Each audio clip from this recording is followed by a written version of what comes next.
السلام عليكم ورحمة الله ماما سجان. عليك السلام ورحمة الله وبركاته بخير. وسلامتك يا ربي. خوش حالك. والله بنسبة خالد رازي بيار ماما سجان بنسبة خرابينين والله ما وصل بيم خرابينين كليلي همو بيشكوت نكانا لا روي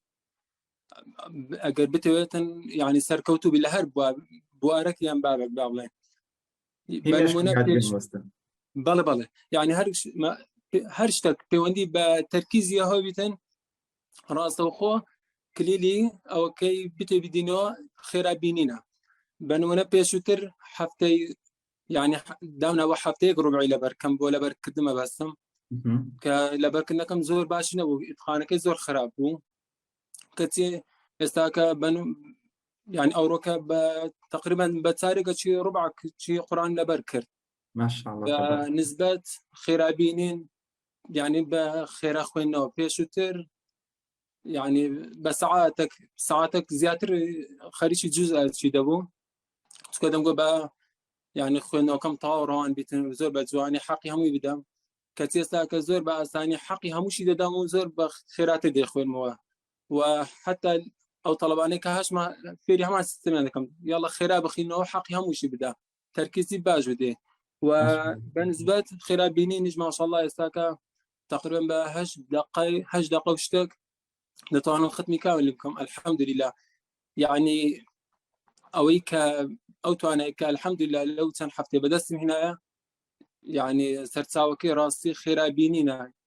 هل سند حفتي دوا مستيم زور بيتاقد نتوكا يعني ناحقنا بك زور بيتاقد ولا براوي حسن ذكر لا خرابينين زور خرابهم لا سيو تسلي تبرناكم يعني او بريز تسلبو لا بينزقي كتير ساكا لا بينزقي حتى صار صد لا بري دروات اگر او كم زور زي بخوم كم اذا كم دلن با زور بزواني هم لا بركان هاي ببينم استفاده اذا كم للمستقبل يعني با يعني هديتني با زين الشي بدمي عندي زار كم اذا كم سرعه كي تمام. يعني مش قارن لبو اوبرا وخشكانم كالجر ماني استاكا زور اهتمام بيبدن و بكنا مصدر لبو همو بيشكوتنا كان ديكتان خيرا لبركدنا خيرا خوين نويا حتى لا خيرا لبركدني يعني هاول دا لا بريك يعني خوين نوكا زور روان بيتن زور سريع بيتن خط بخاول تشد لبرمكا يعني هاول دا خلاكا شي كم تقدر تبطوان زور بزواني بيخينيوا او زد زباله بركدنك نك يعني اتو لو ما او دقيقه كذا زار خريج خوين نوي بي مم. كلويس يعني لبر بس كان ساريناك الا دبيت لها كان روان بي او زد سبيكي باي مش قور موفقتا كفضل زوتان آمين. هي بسرمانوا دعاء خير من هي ان شاء الله. فضل هەر بە خوای گەورەیەش سوپاس و شکری خوای گەورەکەین پاشان سوپاس و شکری ئێوەشەکەین کە بەردەوام بوون هەڵدەر بوون. مامۆستا هێوەرگیان پێشتر جەنابتان مامۆستای الحەمدوللا تەجوید و قورئان و ئەوانن لەگەڵ هاوڕێیانتە و لەگەڵ تەڵەبەکانتە پێشتر طبعا بەڕێزان ڕبع حزبێک لە قورئان یعنی دوو لاپەڕە و شتێک دوو لاپەڕە و با بڵێن نیو وایە مامۆستاگیان بله تقريبا دولا برو حتى زور بيستي الا جزء عام كتاكي زياترا. باش تا بەڵێن بله سێ لاپەڕەیە وایە بله باش يعني تقريبا ربع جزئك سێ لاپەڕە بڵێن سێ لاپەڕە الحەمدوللا مامۆستا بە تەجروبەی خۆی لە حەوت هەفتە هاتوو ئەوەی کە لە ماوەی یەک هەفتە لەبەری کردووە سوپاس بەخوا ئێستا هێنێتی 15 دقیقە سەرەتا کە لە هەفتەیەک دوو سێ تێپەڕ ئەبوو کە ناڕەحەت ئەبوو بە خێرابینین و بە ئەوەکانی ترەوە لە 35 و 40 ئەوانە بوو ئێستا هەڵێ 400 و کەمیش دەستداگرم ئەڵێم بە هین نەبین. مامۆستاگیان ئەمە بە چی پێی گەشتی یعنی چ شتێک دافع بوو ئەم مێشکەت وا خێرا بێەوە تۆ هەر مامۆستای هەورەکەی جارانی و هەرۆکەوانتیش ڕاهێنانی کردووە بەشدار بوو بیتە چی شتێک ئەم تەحەولاتە ئەم گۆڕانی بە تۆ کرد ئەوەی کە خۆت هینە پێکردە بێنی سەرنجدان والله ما وصاي كم شت دبي زور جدي بي يعني هشتكي زور بتزدي ورقري دو همي نشان زور زاخد لاخدك الا دبي بدست بينم يعني راسي لبو يعني خلالي او فترة دو شو تقريبا تابعني نخوتي ما جاری یەکەمیان لە بە خێرابینین بوو، یعنی شەو تابانی ئەمن خەمم بوو ئەمە لە زیادی ناکەم لەبەرچی زیاد ناکەم دەبی ڕێک چی بدنەوە زیادی کەم، یعنی دەمدید ئەو برا خوشکانم هەموو زۆر دێنن من هە لە 35 حتا شەوەیان لە تەمرینەکان کە لەگەڵم گۆ بووم 3038 هینا 38 بوو، یعنی زۆر بێتاقەت سەبەب چێ من ئەوها نابم، یعنی ڕێگەی دیکە تاقیکەوە ڤیدیۆەکانی تۆپەکان سەریع دەکرد و خاو دەکرد ئەم گۆ دەبی شتەکە بیتن، یعنی دەبا حەلی بدین، یعنی هەر کەسێک ئەوە بدەبی ئللا زۆر زەخت لە خۆی بکاتن دەبی لە دوو حەلی بگەڕێتن. شەوی دووەمی نیشان لەبەر سیستەمی سەرەکی بوو، یعنی هەر چەندی تەرکیزم دەدایە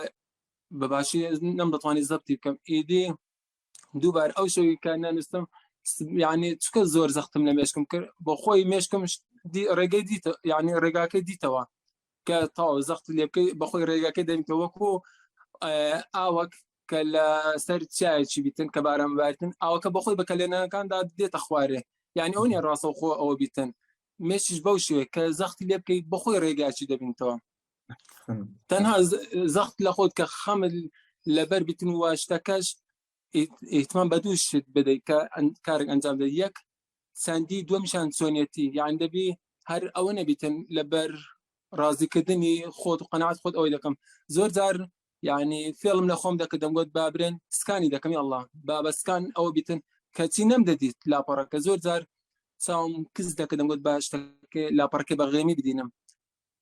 کەچی هەر یعنی مرتاح نەبووم دەمگوت تاوانی ئەوە ئەم دەبی ڕێچکە بدینمەوە. ئیدی الحەمدولیلا دوای کە قسەم لەگەڵ بەڕێزان کردووە قسەم لەگەڵ چەند برایەکی دیکەم کرد توانم الحەمدولیلا یعنی فەنەکە بدینمەوە تەجروبەیان بکەم ئیدی بزانم کاوایان باشترە لە بۆ من، یعنی حتا ئەو برا خوشکانێکە ئەوەیە یعنی قسەی لەگەڵ خوشک و براکان دیکەیان بکەن تەجروبەی وان فکرەی وان وەرگرن و ئیسفادە لە بۆ خۆی بکاتن ئەوەیان زۆر باشە، یعنی